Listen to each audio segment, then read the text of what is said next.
તમે કીધું મિત્રકર્ણ, તો એની પર હવે હું વાત કરું.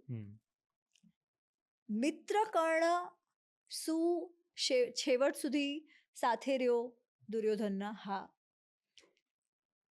પણ પ્રશ્ન એ છે કે સારો મિત્ર એટલે કોણ?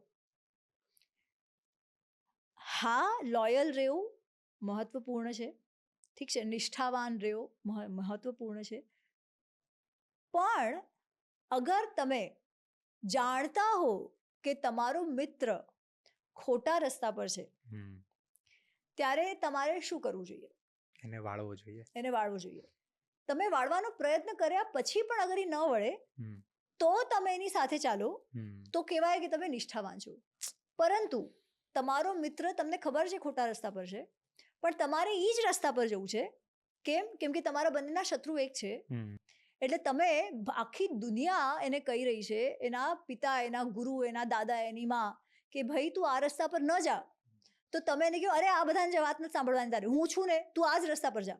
એ વળી તને શું કહેવા વાળા કે તું આ રસ્તા પર નહીં જા? હું તને કહું છું આ જ રસ્તા પર જા, ભલે કોઈ તારી માટે ન લડે, હું એકલો તારી માટે લડીશ, તું જોજે હું કેવી રીતે લડું છું.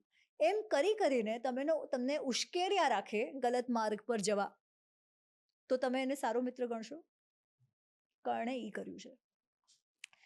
શકુનીએ એકાદ બે વખત દુર્યોધનને વાળવાનો પ્રયત્ન કર્યો છે. કર્ણે એ પણ નથી કર્યું.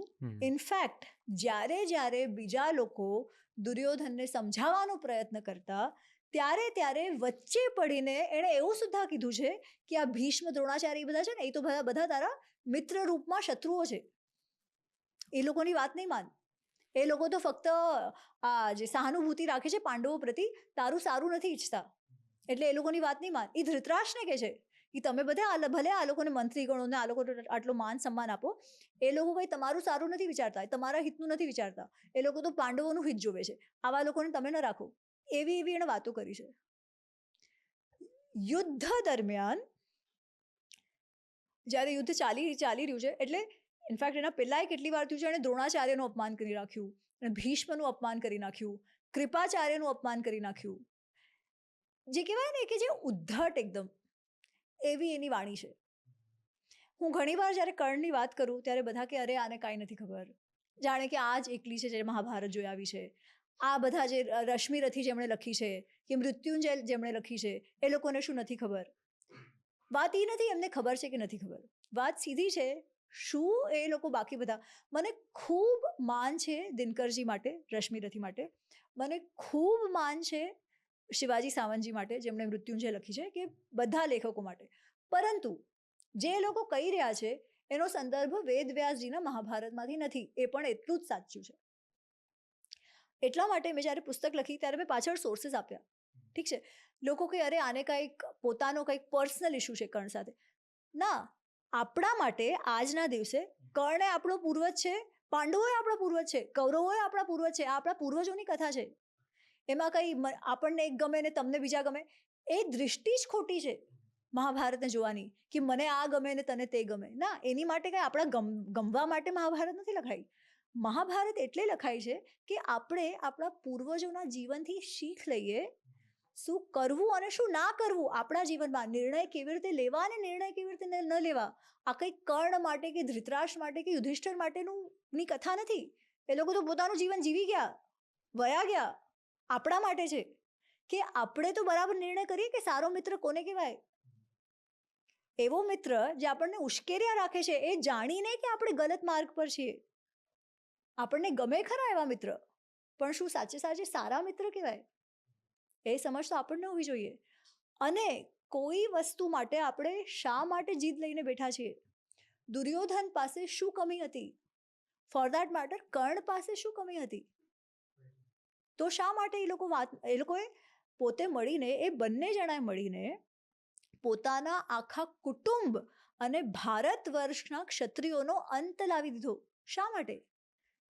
ફક્ત માત્સર્ય ભાવને, જે જલસી એ લોકોને હતી.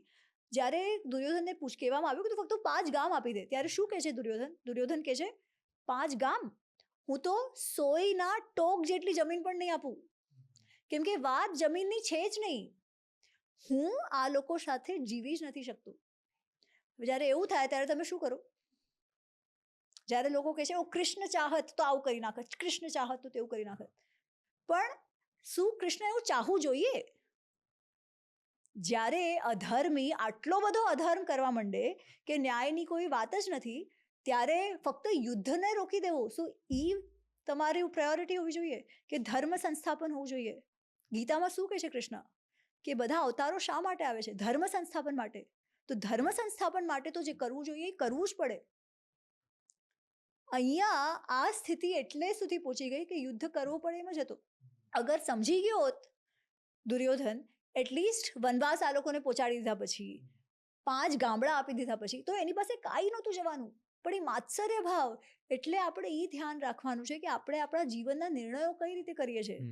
જે ષડરિપુ કહીએ ને આપણે, કામ, ક્રોધ, લોભ, મોહ, મદ, માત્સર્ય, અહંકાર, એમાં આવીને તો નથી કરી રહ્યા કે મારો કક્કો જ સાચો, ભલે સાચો હોય કે નહીં પણ મારે તો એ જ કરાવવું છે.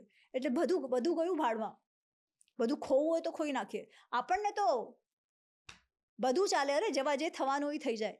એ રીતે વિચાર કરીએ છીએ કે જે થવું જોઈએ એ થાય.